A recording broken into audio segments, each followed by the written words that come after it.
Welcome to this episode of the $1 Million Mastermind. I'm Larry Weidel, and before we get started, if you want to know exactly how to win again and again, go to weidelonwinning.com/webinar now to watch something I've put together for you. Now let's get going into this episode of $1 Million Mastermind. I'm here this afternoon with Tricia Binder, and we're talking about winning.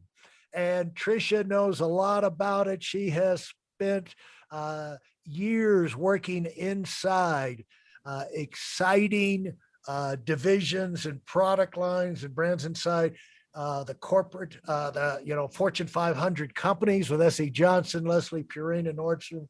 And she's worked in operations, but she's also worked in marketing roles. And eventually she worked herself in a position where she could start her own company. And she's the co-founder and president of Muros, and they are they specialize in murals and street arts. And this year, we're getting Tricia at a great time because they are surging. They have already this year passed their first 2 years of revenue already in 2021, first 6 months. So it's great to run a multi-million dollar business. And, the compounding is a fun thing, but it's not as much fun when you're doing the ones and twos. It's great to where you've got something happening all the time. So Tricia, let's talk about winning the battle of the learning curve, which you brought up the last time, because you start something, and like you pointed out, there's going to be a learning curve in doing anything, starting anything, and you've got to fight your way through that to where you can start to see those metrics or those numbers that we were talking about start to show up. And the reason most businesses fail is not that they don't work, not that they don't have a good product, but it's they don't get enough sales, clients, business coming in before they run out of time and money. And so that has to do with planning and things like that. But, that is getting through that learning curve where you're learning how to be, as you brought out in the early thing, you're learning how to be intentional, what are the things that turn into revenue, and how can we make that happen in the shortest period of time. So welcome back, Tricia. And that's a long-winded introduction to this, but it's been fun talking with you, and I'm looking forward to hearing what you have to say and tell us about winning the battle of the learning curve. Yeah, I have to say, winning the battle of the learning curve, always a challenge, but I think it sometimes just comes down to patience. It's certainly, at least for me, terrifying, to not always know or have the answer or know how much is riding on your shoulders. But I think, just fighting through it and keeping focused on what you're doing with an eye to what's working, what's not working, and being willing to pivot and make changes and be accepting of mistakes or downfalls. We certainly make them all the time. And we recognize that, even though we don't have all the things solved for, we don't even always have enough time in the day to really be as thoughtful or strategic as we want. Celebrating those incremental wins and just staying focused on, where you still need better ideas and better solutions, I think is incredibly important, because there's never a shortage of opportunities in my experience, especially, being in a younger, again, about 3-year-old company. It's always coming, fast and furious, and it's just kind of, sticking to it and again, staying focused and headed in the direction that you want to head in.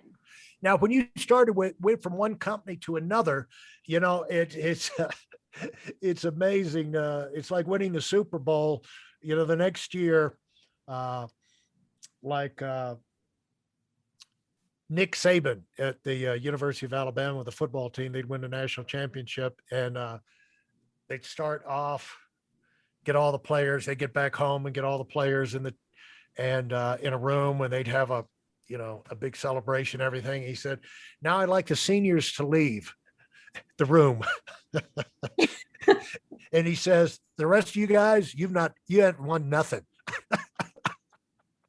and we're going to go to work now so you can win your championship. Right. And, when you start with a new company or you start a new company, all your past awards and everything, that don't matter. I mean, you got to perform in the new job and talk about moving from one, they can be cold and impersonal type situations, but talk about moving from super success, comfort, mastering a situation in one company and moving over to another big giant company where again they're super competitive, they're driven to perform, they expect you, they're not going to give you 3 years to get comfortable, they want you to make a contribution right away. So talk about the learning curve and those transitions and what you remember about that. Yeah, I think in those situations, and you're right, you're always kind of almost in a sense starting over. Like maybe you have a fuller toolbox that you're bringing with you, but there's so much that you need to learn and understand. And I think one of the biggest mistakes that people make is wanting to like jump in too soon with like thoughts or opinions. I've always felt that when you're making that transition, that like really being a sponge and listening for your first couple of weeks, months there, like really understanding the differences, the nuances of a particular business are so important so that they can begin to influence how you're thinking about those challenges, because it could be the same thing that they want to accomplish, but based on the nuances of any given business or a different demographic or target market or whatever the case might be, or resource limitations, there's just going to be a different approach that you need to take. So I think, again, being like humble and stepping into it and really being a great listener and in hearing from those that are the experts there, and at that organization and with that business is one of the most important things that you can do. And the thing is, by taking your time, focusing on the fundamentals, asking, come armed with questions. Don't come armed, blowing off a bunch of, we always love, we have offices, training centers where we got hundreds of people coming in and out, we're leading the nation. And then somebody bring a potential recruit in and the guy you'd meet him afterwards and he would say, man, that was really impressive. I really like the way you did. I love the energy. But he said, I've got a lot of experience in this area. Let me give you a few ideas about how you can make it better. You just look at the guys like, how have you gotten this far in life and being that stupid? But they're out there. But, as you get in the beginning, you want to get the fundamentals down. You need to know who, what, where, when, how, and you got to give yourself a chance to ask the questions or study or observe to where you can feel confident that you're building some skills for that particular situation and some instincts that are relevant or educated instincts for that situation before you just start firing your gun off in all directions. And what kind of process would you go through when you move to a new company? Yeah, so usually my first step is to begin meeting with as many stakeholders or different departments as possible. And again, really just asking questions, as you said, like ask questions, don't come with all the answers. And getting a sense of, what are their biggest hurdles? What are they looking for from the role or the function that I'm stepping in? What are they not getting? What do they want to see? What's been successful in the past? I think when you're able to get that sort of immediate intel, and also, by the way, like make allies in the organization, I think that gives you the foundation that you need to really begin thinking through and diagnosing different opportunities and what solutions or what approaches could be. But without getting, that kind of like a well-rounded perspective, again, from multiple functions who touch a particular role or department or area within an organization, I don't think you're going to be able to make as big of an impact as fast as you want, as you could if, again, you took more of a, kind of intake type of position and approach to beginning in a new organization. Hey, listen, there's a lot of information online, but there aren't a lot of people who've actually done something. In my case, I've actually built a successful business that's accrued over $5 billion in assets under management. and has done well even during trying times. Now, if you want to know exactly how I've done this, go to whiteelmwinning.com/webinar now. I've compressed a decade of learning into 5 short weeks just for those of you who want to give yourself an incredible advantage and are tired of waiting and watching others move up. Now, when you moved, what would you say you learned from moving from one company to another?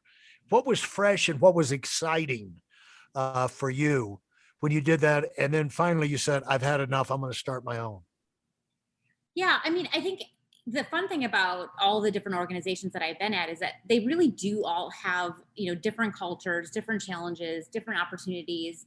Even, I spent a lot of time in CPG, probably the first, I guess, maybe 15 years of my career. And just because it's consumer packaged goods doesn't mean, there's a single key to unlock every door. There's always something new and nuanced. And for me, that was always very exciting. Even every brand has their own personality, the way that they approach things, the way that they speak to things. So I loved, especially in digital marketing, I got to span across so many different brands and be able to consult for them. So there's always something new and fresh and different and new product launches. I love the CPG world for that reason. So I think for me, like that was, a lot of fun and very interesting. And I was constantly learning new things because it was so different.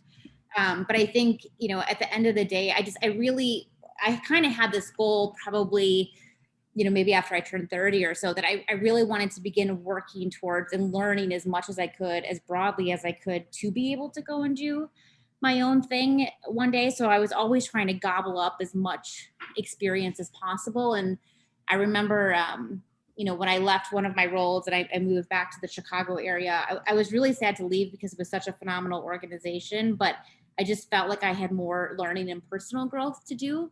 And I wasn't willing to I needed to kind of keep forcing myself into different things that I didn't understand.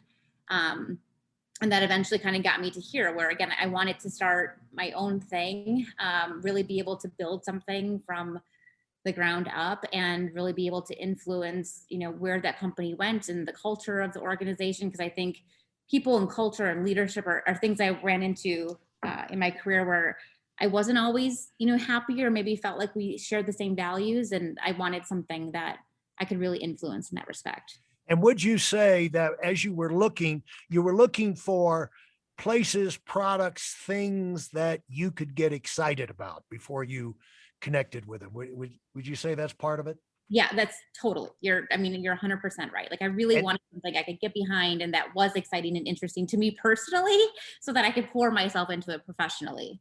that's something that is the takeaway for, we got to constantly self edit, self coach, self challenge ourselves, grade ourselves, and like look at elements in your life and ask yourself, are you really excited about that? Now, there's some things you just gotta, mundane things you just gotta do, but that's not even true either. Most of those you can, if you focus on things you really enjoy doing and get really great at it, like a surgeon is in medicine, you can hire a lot of people to do those things. Step by step, you can move up and offload those things that bring you down, that suck the life out of you. In the beginning, you got to do it, but do it with a vengeance so that you can move up to the top, move up to another level and get a staff around you to do some of those things for you. But the more you're spending time on things, people, situations that you're excited about. That's why I live in Palm Beach and Aspen. I go back and forth. I'm fired up about it. It's like I don't like to go to resorts. I like to live in a resort.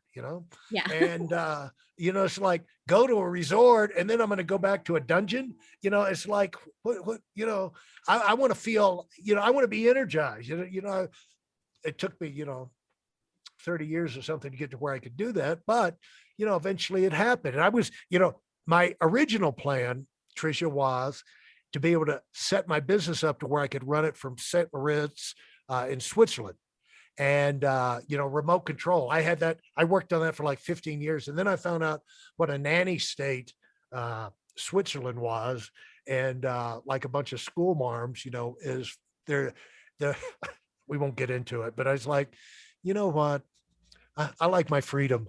And so I came to Aspen and I say, hey, Snowmass, it looks like the Swiss Alps. Aspen's just gorgeous.